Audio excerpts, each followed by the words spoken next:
Hey guys, Spud here, as always, and today I am waiting to go fly out here and let the clouds kind of blow off a little bit for some of the aerobatic work I'd like to do, and I figured it'd be a great time to go through some of the questions that you guys have left us for our first Q&A video.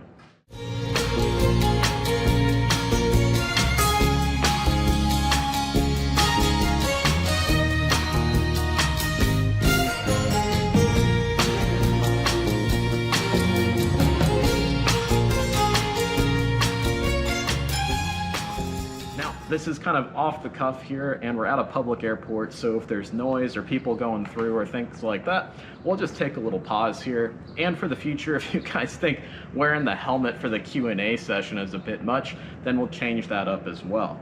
Of course, we've got my Yak 55 in the background here, and I figured that would be a great backdrop for these questions instead of just flying in DCS somewhere.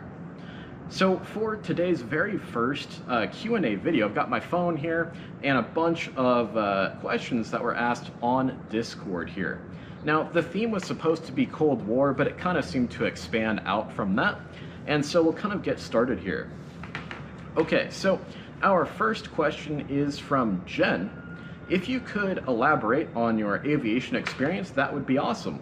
I think a lot of us know that you fly for the airlines, but other things you've done and would be some great stories. So right off the bat, I tend to almost be, I guess, a bit slightly embarrassed by how easy my aviation journey has been compared to so many airline pilots out there that I almost get hesitant to talk to folks about it. Because, I basically started, serious full-time flight training in 2019, got all my ratings, and graduated from flight school basically at the height of COVID, when no other flight schools were hiring any CFIs for our building, of course.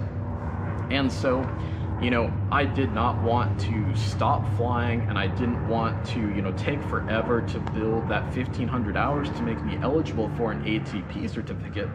So what I did was I really just kind of walked around all the airfields here in San Diego, Montgomery, Gillespie, the Oceanside Airport, all the way up to Torrance, all the way down to Brownfield, and really just talked to anybody who had an airplane and anybody who would be willing to talk to me. And I finally got hooked up with a lady who had a couple of Cessna 172s, and I asked if I could instruct for her. She said yes, and we turned it into a booming little flight school for quite a while there. As well as the fact that, I walked around, found some guys who had a couple of Great Lakes biplanes, and got into flying aerobatics that way, just by walking around by happenstance, meeting people, and hey, asking for a chance, basically. And so got into flying Great Lakes biplanes, which you guys have seen on the channel before a little bit, got into flying pit specials, things like that, and now I've got the Yak behind me here that I fly competitive aerobatics in. So then of course, once we got the 1,500 hours, went to fly private jets for a little bit. That was about a year or so, then went off to the airlines. I currently fly the 737, and I am type rated in both the Airbus A320 series. So that includes airplanes like the A318, A319, A320, A321, as well as the 737, which I fly currently for work. So thanks for that question, Jen, and hopefully that clears some things up for some folks. And then we've got a question from Solenbird here, who is kind of our first Cold War question. Okay, so when doing a cold and dark start in the UH-1 and DCS, what is the part in which you turn on the fortunate sun switch? Is it just after the battery, or do you pull pitch and then hit the switch? So I think what he was referring there to is the very important switch in the UH-1 that is labeled Fortunate Sun, which, kind of funny, some people have actually put labels on switches in real, still flyable UH-1s that are out there that do say Fortunate Sun, which is pretty funny. And I would say that that switch is mostly reserved for when you are ready to fence in, or you are flying low across the Vietnamese coast. Next question, we've got Booster 4. what do you think is the best jet slash helicopter to come out of Vietnam and the Cold War? So I suppose this is two questions kind of wrapped into one here. We've got both saying the Vietnam and the Cold War. I would say for best jet and helicopter to come out of the Cold War entirely would be all of the military aircraft that fly today. In fact, in the background here you might see or hear an F-18 fly over heading into Myanmar. But all of the aircraft that are flying today, from the French Rafale to the F-35, F-22, the Su-57 in Russia, all those aircraft had their original start, and the original impetus for development came out of the Cold War and the very, tense years of the Cold War, in which war could break out between the superpowers at any moment. And at this point, we're starting to see aircraft whose impetus for development is actually starting to come from post-Cold War years. This is specifically related to like the Chinese with their J-20 and other aircraft development. Aircraft developments, including their new tailless, basically strike fighter, the 3-engined high-altitude capable strike fighter that they just came out with.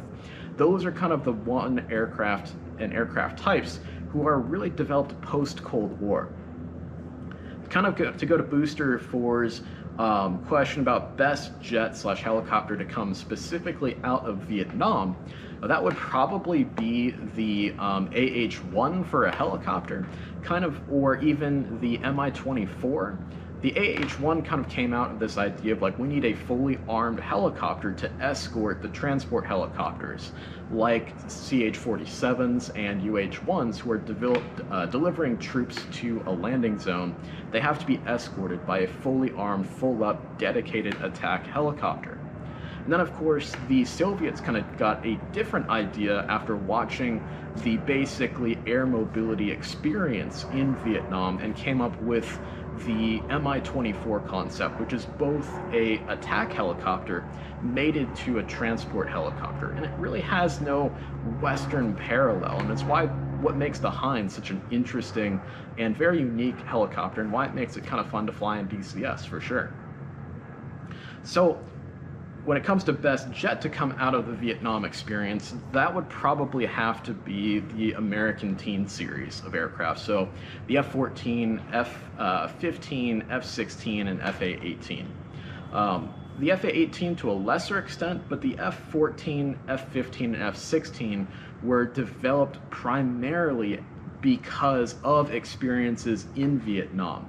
And you can see, of course, that the Navy and Air Force, and the Air Force kind of split as well between the 15 and 16, got different lessons out of Vietnam. And of course, if you guys want me to dig kind of deeper into that in a future video, we of course can.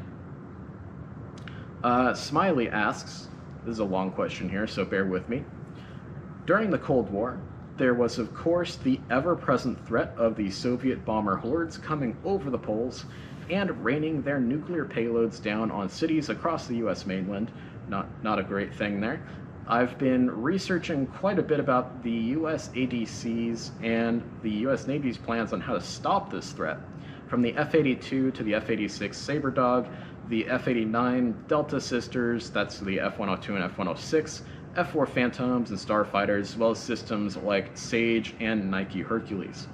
The list goes on, and I get the impression that the Air Force was never fully able to counter the threat. So my question is this: at what point from 1947, the formation of the U.S. Air Force, and really the kind of like very jumpstart of the Cold War, to 1991, do you think that the U.S. mainland was best defended from Soviet nuclear bombers? This is not taking into account nuclear missiles, so I think he means like ICBMs there. So I would say that the USAF, and by extension the ADC, probably never had a true grasp on how to defend every single square inch of the US mainland from Soviet bombers. However, to kind of answer your question here, I think that it was best defended, in the very late stages of the Cold War, because of the fact that there are aircraft, more advanced aircraft, such as F-16s, F-15s, F-14s, F-A-18s out there to actually help defend the US mainland. It is interesting to note that of course, the first aircraft to be called in that sort of situation and to be scrambled are going to be US AF assets that are subordinated to the Air Defense Command portion of the USAF. So that's in 1991, through 1989 era. That's going to be, F-106s, F-16s, and F-15s that are going to be out there to help stop those bombers. Do I think that every single bomber would be shot down? The likelihood of that is pretty low, and especially when you mix in SAM systems that would be erected in very short order, especially if there was forward warning that the Cold War was about to go hot. One or two bombers probably would get through, and I think that it's pretty much an impossibility to get every single one of them. However, by that time, the real threat was ICBMs, and by that time, late 80s, early 90s, towards the end of the Cold War, the real threat wasn't bombers anymore, it was ICBMs, and that's why you get programs like Star Wars and things like that that were meant to be as early warning as possible of the launch of ICBMs, so that way, SLBMs and ICBMs from, the Northwest territories of the United States could be fired in response and ensure that the principles of mutually assured destruction were kept in place, and that way, it would deter the Soviets from ever launching in the first place. And it's also interesting to note that both the West, NATO, US, and the Soviets, Warsaw Pact, etc., each thought that they would never start the war. It would always be the other side. So it was always about deterrence of how to ensure through strength that the other guy isn't going to press the button first. But like I said, I think that if you look at it only from the bomber threat and the air threat, the US, continental US, is probably the safest towards the end of the Cold War, with Teen Series fighters leading the defense. So that was a long-winded answer. Let's see if we can go over to Fallen Durst here. All right, guys, sorry for the brief interruption there. Our next question is from Andrew. He states, "Hey Spud, during the Cold War, US air power and specifically close air support aircraft played a huge role in conventional and unconventional operations. What do you think was the most significant innovation in close air support that changed how our Air Force supported ground troops? This could be either tactically or technologically." Now, this is a super, super complicated question, and I will try to keep this as brief as possible. But the biggest impetus to really creating the system we know today for allowing ground troops to receive close air support really kind of came into being during the Vietnam War. And this is because in Vietnam, there were no static lines of contact between friendly and enemy troops. And so as a result, you would have, say, special forces camps and things like that, like in the A Shau Valley, or isolated pockets of friendly troops in different areas around Vietnam that couldn't necessarily always be supported by ground fires, such as artillery. And so thus air support really kind of comes to a higher tier in the hierarchy of fires to help protect and support ground troops. You couldn't just have, artillery bases absolutely everywhere. But of course, aircraft, whether propeller driven or jet driven, could get anywhere in the country to help support those ground troops. And this is where you start to see the proliferation of things like forward air controllers, whether airborne or on the ground, as well as the impetus behind the creation of what we would now call today as JTACs, or Joint Terminal Air Controllers. Probably the biggest innovation, I would say, is communication and the ability and miniaturization of communication, so that way ground troops could always be able to communicate with airborne assets without having to, say, tote around a Jeep with a gigantic radio that is the size that it needs to be transported around by a Jeep, like in World War II or Korea, but now it's down to the size of a, man-portable kind of piece of kit with enough range to it to be able to actually talk to those airborne assets who are stacked up above the ground troops and ready to come down and help out. This is, of course, especially important in the jungles of Vietnam and the very mountainous terrain there, where you can't necessarily bring a radio the size of a Jeep with you along where you're going on your patrol or to your fire base, your special forces camp, whatever it is. I think that what we really know now today as kind of the tactics and procedures of delivering close air support to troops on the ground really started to come about in the late 70s and 80s as a result of the experiences in Vietnam. As well as the inter-service rivalries between the Army and the United States Air Force about who should have the capability to support ground troops. And of course, out of that, you get the A-10 Warthog, the AH-1 Cobra, later the AH-64 Apache, and aircraft such as this, and now the very, very important role in all branches of the military filled by JTACs. Moving on to the next question here from Jen. He says, I just realized, Jen again, I guess, I just realized that I didn't actually read this was supposed to be a Cold War themed, so I guess I'll put in another one. Obviously, this time was extremely developmental for defensive and offensive electronic warfare and subsequent electronic countermeasures, systems, and tactics for all domains of warfare. My question is how both sides were able to realistically size up their opponent's equipment. Obviously, ELINT aircraft can record the signals, but how do they actually turn that into workable data to train against? I'm especially curious since some Sky Warriors were converted to ERA-3B spec and were used as electronic aggressors, utilizing data gathered by their sister EA-3B ELINT variants. Yes, this is a whole excuse to yap about the whale for 2 seconds. Yes, so the A3 Sky Warrior is an incredible aircraft, and I think still has the records for longest serving carrier-capable aircraft, as well as the largest and heaviest aircraft to be arrested in the wires of an aircraft carrier. Of course, the C-130 that landed on an aircraft carrier was not using a tailhook and didn't snag any wires. So I guess to answer this question, it's a bit convoluted, but the methods at which the US would gather information from the Soviets for the most part came down to observation, eyeballs, so that's on enemy equipment through a submarine, stalking Soviet ships through Soviet naval exercises, things like that, such as the HMS, I believe the Vanguard, coming right up between the Kiev's props and taking pictures of those screws through her periscope, which is pretty amazing story if you haven't heard of that before. As well as, of course, human intelligence. Can a CIA officer or a CIA asset, get a hold of some, electronic warfare system manual from either the Soviets themselves or the Warsaw Pact or a Soviet client state such as Egypt or Syria or something of that nature, bring it back and be able to analyze the tactics and procedures laid out in that manual.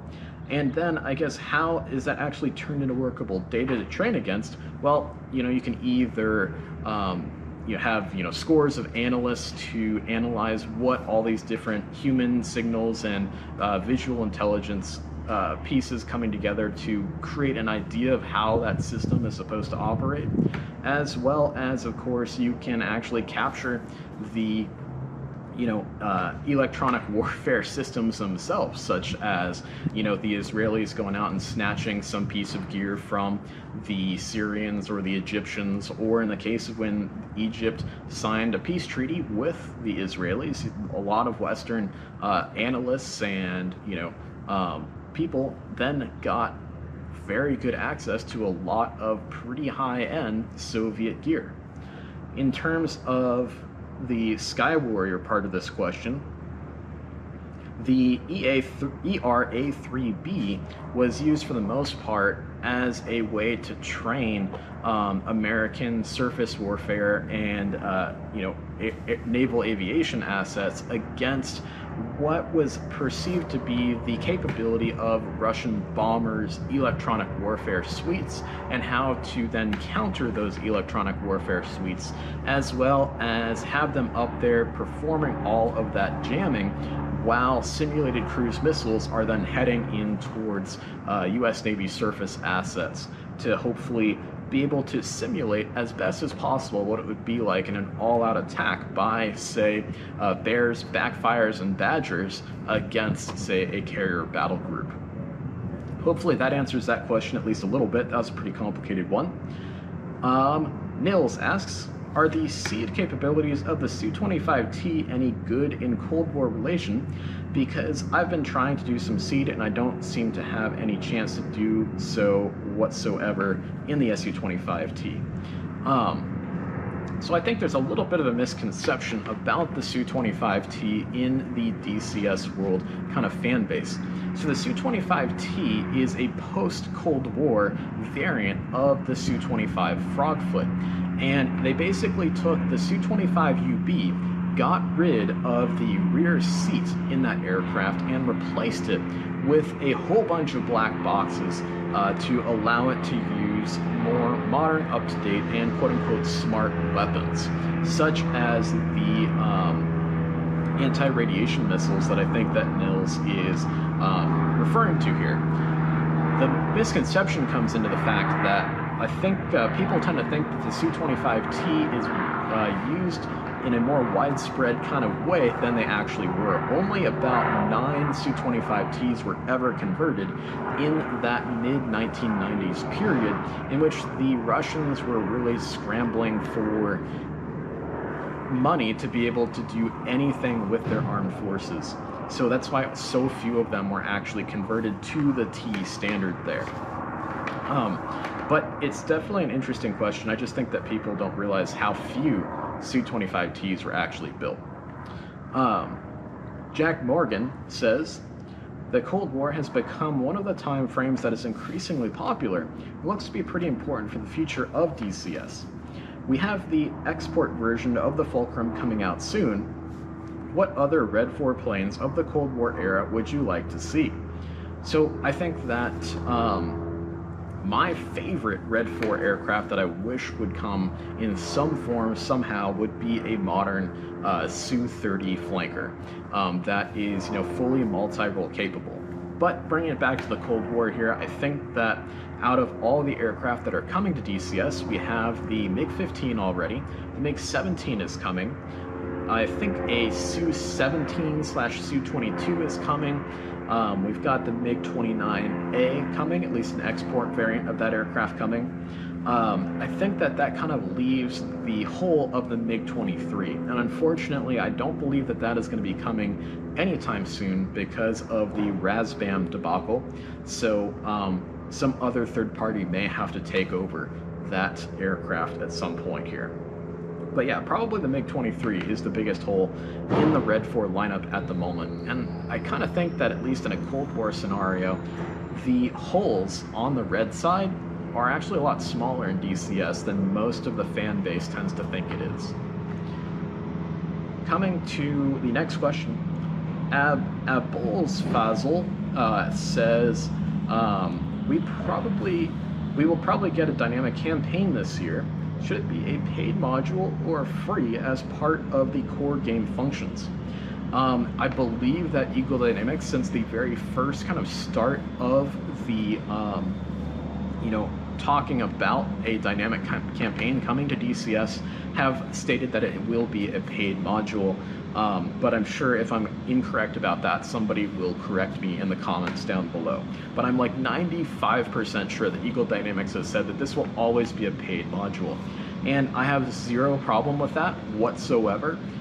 It's going to be something that's going to add a ton of gameplay ability to DCS, and Eagle Dynamics, of course, has to make money to be able to pay the developers who are probably working their butts off in order to actually bring that dynamic campaign capability to DCS World. Coming on down, uncreative name says, Spud, what is your dream aircraft for DCS that hasn't been teased officially yet? Oh boy, there are so many airplanes that would be very cool to have in DCS, and I am almost blanking right here, putting myself on the spot, but I would say an F-111 would be pretty darn cool to have in DCS, as well as an F-105 Thunder Chief. But unfortunately, an F-105 Thunder Chief will probably never be possible to a full fidelity level because of the fact that the Republic factories burned down in, I want to say, the late 70s. And so a lot of the very technical documents about the F-105 Thunder Chief were lost to time. And this was a big hindrance to the creation of the P-47 for DCS, except for the fact, of course, that the fighter collection has access to real P-47s. But it's very, very hard to find official real documents out there about Republic aircraft because of that factory burning down, unfortunately. Moving down, Smiley asks, what was the standard mode for Sparrow shots IRL on fighter type targets? Speaking in context of the F4 Phantom here. So I guess we'll take this in a Cold War, Vietnam era kind of snapshot here. Most of the Sparrow shots that were taken on MiG-17s, MiG-19s, MiG-21s in the Vietnam War were taken from a rear aspect due to the rules of engagement, the limitations on F4 pilots for being able to take forward quarter shots before the merge due to the requirement of needing a visual identification on the target that they're going to engage. A lot of people tend to think that this part of the ROE in Vietnam is still based on political factors from the Johnson administration and things of that nature that governed the choosing of targets across Vietnam. That was a big hindrance in the military's ability to win the war. But this was actually a tactical consideration put in place by the military because you had Yankee Station off of the east coast of Vietnam, the Gulf of Tonkin, and you had pilots flying from, Air Force pilots flying from bases in Thailand to the west of Vietnam, and they're pointing directly at each other coming in towards North Vietnam. And so you could be head on to a friendly flight of Air Force jets coming off of the Gulf of Tonkin, or nose on to a friendly flight of Navy jets coming out of Thailand. So that was the reason why you had to have visual identification on target that you shot at. Now, of course, for the most part, especially when you look at the later stages of Vietnam and the linebacker 1 and 2 campaigns, where the Air Force kind of got its act together a little bit thanks to the weapons school, a lot of the Sparrow shots were taken from either cage mode on the radar or auto acquisition mode on the radar, in which you're firing an AIM-7E2, the dogfight Sparrow, with a lock on the enemy MiG from the rear quarter. And of course, that's a lot of switchology to go through in order to get to that point where you're going to have a Sparrow actually track the target. And so that's why. Alright guys, sorry for that interruption. We had a helicopter taking off from the SDG&E ramp just right over there on the other side of my hangar here. So hopefully you guys are able to hear me for that last question here. But moving on to Black Sheep. Any specific aircraft you're hyped up about and plan on using extensively in the 2025 and beyond teaser? Well, the fact that we're getting an F-35A in DCS actually made me more interested in learning about that aircraft, even though she is super fat and super ugly. But I guess the airplane that I'm most hyped about and I think is closest to release for DCS is going to be the F-100 Super Sabre. And that is an airplane that I'm really looking forward to help round out the BLUFOR side of the Cold War aircraft lineup. which I think will be very, very fun to have, and I can't wait to have the F-100 in our Cold War missions to give us a little bit more options for fighter aircraft other than the F-4, F-5, and maybe the Mirage F-1 for those earlier 1970s style missions. Moving on here, another question from Andrew, a bit of a simpler question from Andrew here to answer. Do you have any plans for introducing REDFOR player air assets into the Burning Sands campaign with the upcoming MiG-29A? The answer to that question is a little bit complicated.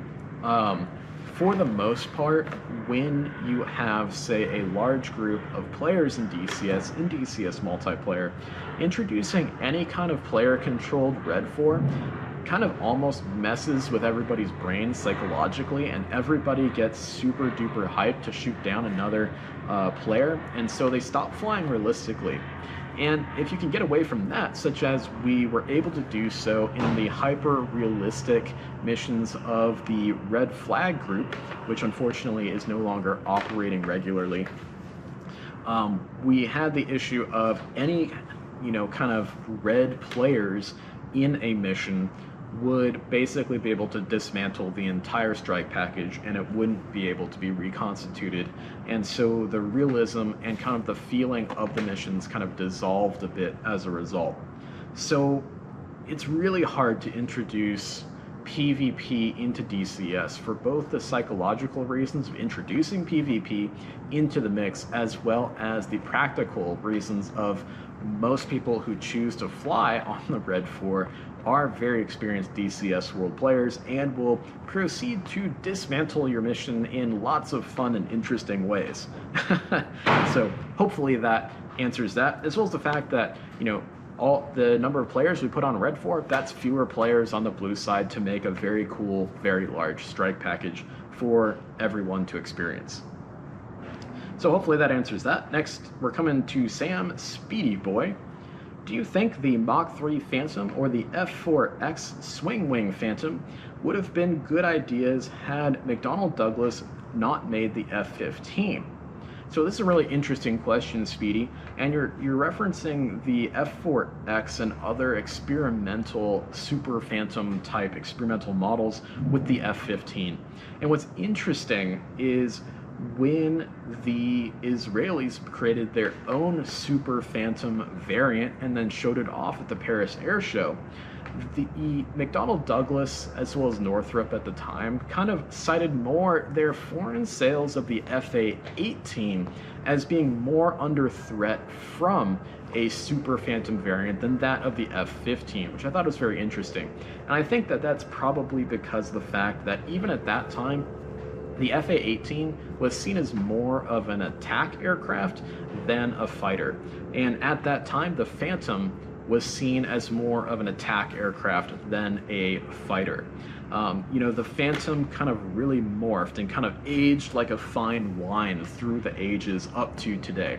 When it was first introduced and through the 1960s and early 70s, and maybe arguably into the mid and late 70s, she was one of, if not the best, air-to-air fighters in the world. Then as the 80s rolled around and you got things like F-14s, F-15s, F-16s, her role really changed to that of a heavy attack aircraft, akin to a mini F-111 for a lot of countries, or a equivalent to the Su-17, Su-22 series on the red side, or even akin to a Su-24. And then, of course, she kind of has stayed in that, very specialized attack role all the way through the 90s and to today. Whereas countries that still fly the F-4, which are, of course, dwindling smaller and smaller and smaller to this day, basically see the F-4 as a attack-only aircraft or a strike-only aircraft. So to recap on that, the McDonnell Douglas is more worried about their FA-18 foreign sales with Super Phantom variants than the F-15 itself. Hopefully that answers that. Mulder76 asks, what's the biggest challenge in your IRL flying? Well, I would say that the biggest challenge in your IRL flying, and the hardest part of becoming a professional pilot are those first few days, or that first introductory classes that you have to take, classes essentially that you have to take when you first join an airline. There is so much to learn. You're learning how a airline does their business. You have to, of course, learn all of the FARs that are applicable to flying airliners. And you, of course, are now learning a big, new, complicated aircraft all at the same time. And honestly, it can be super crazy overwhelming, and it's so much studying and so much late nights in the simulator or super early mornings in the simulator, and then you got to study more, and you got to study more and study more. But the good thing to remember, if you are nervous about going into your initial training at an airline, is you've already been hired and they want you to be there and they want you to succeed. Unless you're going to SkyWest, in which case they will kick you to the curb if you mess anything up. Going to the next question here from Red Sword. With how easy it is to break the Twiz on the Tomcat's Phoenix missiles, is it better to use them as long-range Fox 1s or use them as standoff missiles for close-in Fox 1/2 kills? If that is too late in the Cold War to count, are we getting a Navy version of the F4?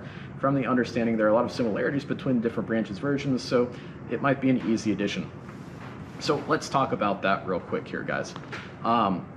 The Twiz function of the AUG-9 that will allow for simultaneous launch and tracking of Phoenix missiles on multiple targets was originally designed for engaging multiple, more or less large, more or less non-maneuvering straight line targets in the form of bears, backfires, and badgers. Because if there were no bears, backfires, and badgers, you wouldn't need the Tomcat. And so the Phoenix is really tuned for that, as well as the AUG-9 for engaging, 3 bombers and 3 cruise missiles, or any combination thereof. And so, yeah, it is easier for a maneuvering target to break the lock and trash a Phoenix missile shot from long range at in Twiz, I should say. So what I tend to see is most DCS World pilots tend to launch their Phoenixes against fighters at far too long of a range, regardless of whether they have an STT lock or a Twiz lock on their target. And that accounts, I think, for a lot of the misses that we see with Phoenixes, which isn't necessarily a bad thing, because if you can put the other guy on defensive, and then you can close in and get for a nice close Sidewinder or Sparrow kill, that works just as well.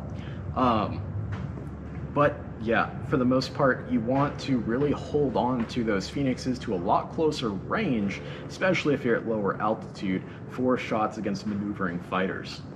So I wouldn't fire a Phoenix at, say, maneuvering fighter any further away than about 30 miles. Sometimes I bring it all the way into closer to about 25 nautical miles. So that's just something to keep in mind. And then your second question here, a Navy version coming with a Navy version of the F4 coming to DCS. The F4E has very, very little similarities to Navy versions of the F4. When McNamara basically mandated that the Air Force procure the F4 for commonality between the service's aircraft procurement, the F4B and F4C were super, super, super similar. But as the variants started to mature in their own different branches, they got further and further and further away from each other as time went on. So the F4D was very, very different from the F4B and F4J. The F4E is even more different from the F4J and F4B, and so on and so forth down the line of different Phantom variants. But what would be very cool is if Heapler did, say, build a F4C for DCS or an F4B for DCS, they could very easily be, rolled over into also being an F4B. They are very, very similar in their systems and layouts. The real only difference between the F4B and F4C, which I know, of course, a lot of people in the comments are probably going to yell at me for this, is really the only big difference is the fact that the F4C has rear cockpit flight controls and the F4B does not. And of course, the reason for this is if you have, say, a wounded pilot up front or an incapacitated pilot up front, a backseater could conceivably land an F4C on a nice long runway using an ILS localizer and glide slope pretty effectively and safely. However, you're not going to be able to do that on the deck of an aircraft carrier. So the Navy just says no reason for controls in the backseat, and the Air Force does like to have those controls in the backseat for basically the reason we stated. Of course, there's also the culture reasons of the Air Force liking pilots far more than navigators, wizzos, all that kind of stuff. And of course, the Air Force put lower ranking, less senior pilots in the back seats of their F4s who just could not wait to get out of that back seat and get to the front seat. And so they never got very good at their jobs in the back seat, and that came to bite the Air Force in the butt throughout the Vietnam War. So hopefully that answers your question there. Phoenix says, how often do you fly IRL? I try to fly as often as I can in my Yak back here, weather depending. Weather today is a little bit in and out, kind of the clouds are a little bit low for what I want to do in the aerobatic practice area today. And then in terms of my flying for work for the airlines, I fly probably a good, every other week or so. I go on a trip. Sometimes more, sometimes less, depending on the schedules, vacations, family events, things of that nature. But I'm always incredibly busy, and I have to balance making content in this thing, which is incredibly difficult, much more difficult than flying in DCS to make content, doing one-on-one trainings with my patrons who generously support my channel, and of course making tutorial and education videos for you guys on YouTube for DCS, and of course creating missions. And then fitting into all of that, somehow trying to have a social life, which at this point I pretty much don't have. So, alright guys, another short interruption there. We had another Yak just start up, and you can definitely hear that radial M14P engine in the background here. So hopefully that doesn't drown me out. Moving on through different questions here. Hermes asks, are you excited for the upcoming F-15C? Absolutely, I am very excited for the upcoming F-15C. I think that'll be a very cool module to have and a very cool addition to round out the Teen Series jets here in DCS. However, I wouldn't, say, or I would be remiss if I didn't say that I'm a little bit sad about its announcement, because I think that that is a kind of declaration from Eagle Dynamics saying that the F-15E from Razbam is officially dead and it is not coming back, and the F-15E is one of my favorite jets. So that's a little bit of a bummer. Jen, another question from him. I guess we're taking multiple questions from people since this is our first Q&A video, and hopefully we're building some hype here. Jen says, since we went over LORAN and TACAN bombing, do you know of any other, or will you teach us of any other notable / unique bombing methods you think we should know about?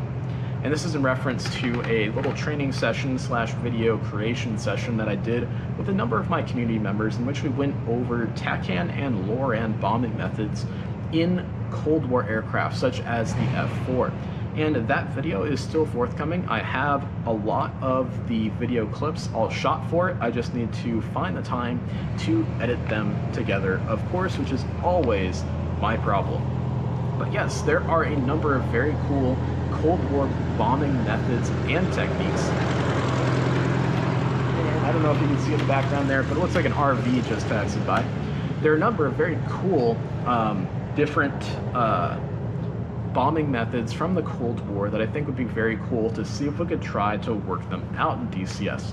However, the remaining ones, other than LORAN and TACAN bombing, are more radar based, and I'd have to dig into, say, lot ATC or the F10 map to see if I could really kind of get that to work in DCS. And of course we need some volunteers to help us out in terms of controllers to tell us when to hit that pickle button and hopefully have our bombs hit somewhere in the zip code of the target, if not on the target.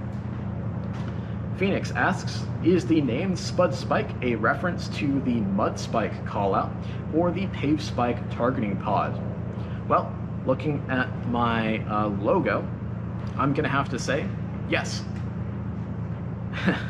Bubbles asks, what are some common mistakes you see made by both new and experienced pilots IRL and in DCS? Well, let's start with IRL first. For experienced pilots, the number one biggest thing that's a problem is going to be complacency. The idea that you have it all figured out, you know exactly what you're doing, nobody can tell you that you're wrong, and you just kind of lull yourself into this place of complacency. And this is definitely, you know, something that airline pilots tend to struggle with a lot because airline flying can be a bit repetitive. So you always have to really get it in your head that you have to be extremely alert, extremely focused, and just keep in mind that what you're doing flying an airliner is incredibly important. There's a lot of people behind you in the cabin that are relying on you to be sharp and with it for every single flight. Biggest mistakes made by inexperienced pilots is the fact that they're just inexperienced, right? They don't know everything yet. They haven't seen everything yet. And the biggest thing that inexperienced pilots do is they make, through lack of experience, maybe decisions that a more experienced pilot wouldn't make, such as, should I fly on a day like this today? You know, if I'm just a private pilot, or is the fog going to come back in, or the cloud's going to come back in, and now I'm stuck and not going to be able to shoot an approach down to my airport because I'm not IFR rated, things of that nature. So it's always better to err on the side of conservatism than being a bit too liberal in deciding when and where to fly when you're inexperienced. When it comes to DCS pilots, it's more or less the same thing, but of course with far, far lesser stakes in a video game, right? Inexperienced pilots in DCS tend to make the mistake of wanting to learn the pew-pew stuff, you know, the explodey cool shooty part of DCS, without learning the flying part of DCS. And if you're new to DCS, I recommend that you learn the flying part because it makes the shooty part much, much easier in the future. And experienced pilots in DCS tend to always be far too over-aggressive for their own good, and they tend to get themselves killed because they want to get the kills far too often. Another one from Smiley here says, aside from the F4E, what other F4 variants would you like to see in DCS, and what other Cold War aircraft in general?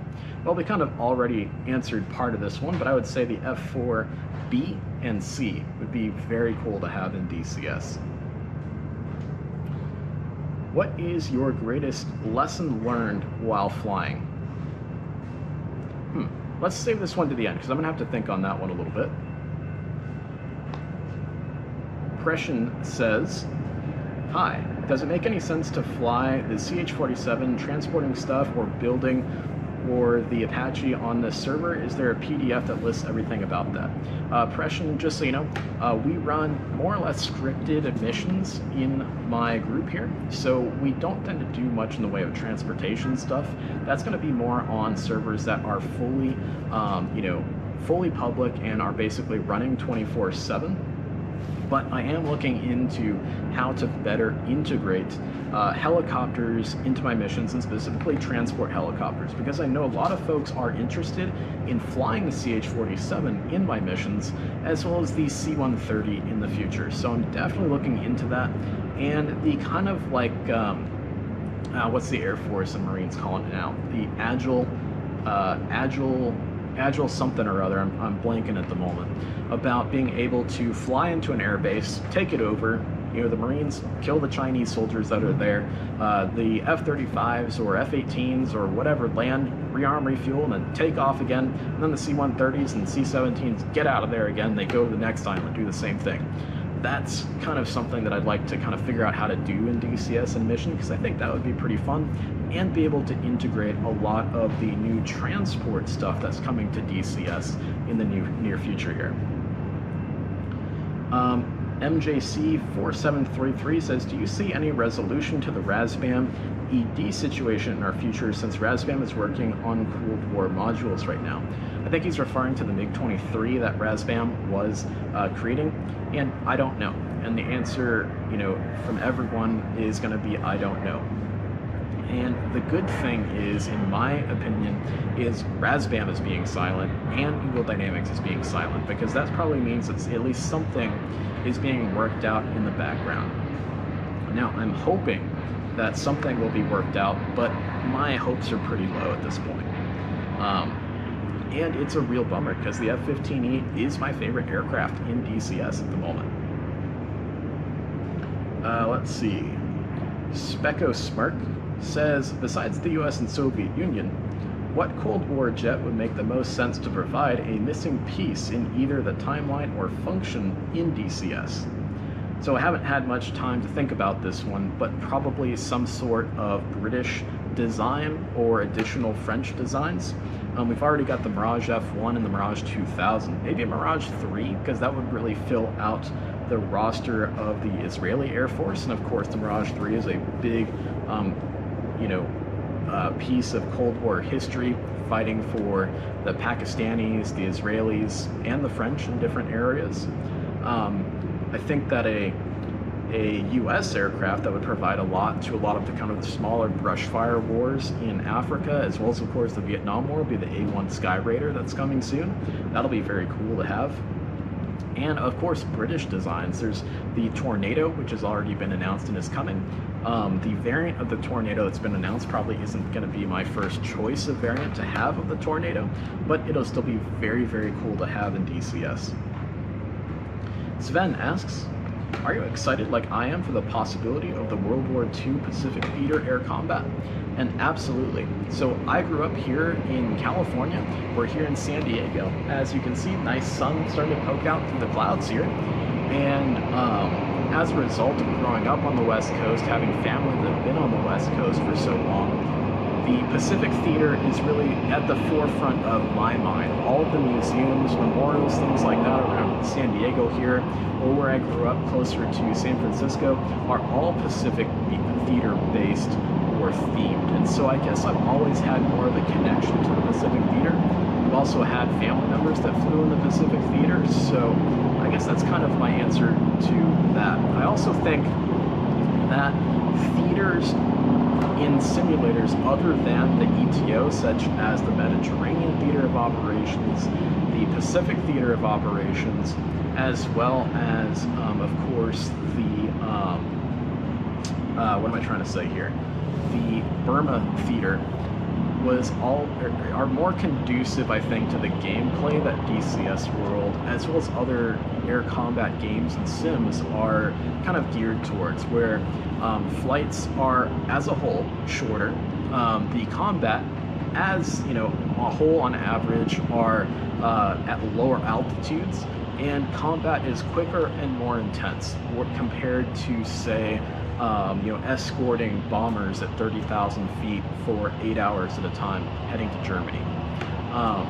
And I think that players will be happier with lower altitude, higher intensity, shorter type of flight combat in the sim than what is typically described in combat in ETO. Now, I know you guys are all going to have lots of caveats to that, and I fully understand that for sure. Hope to go sound.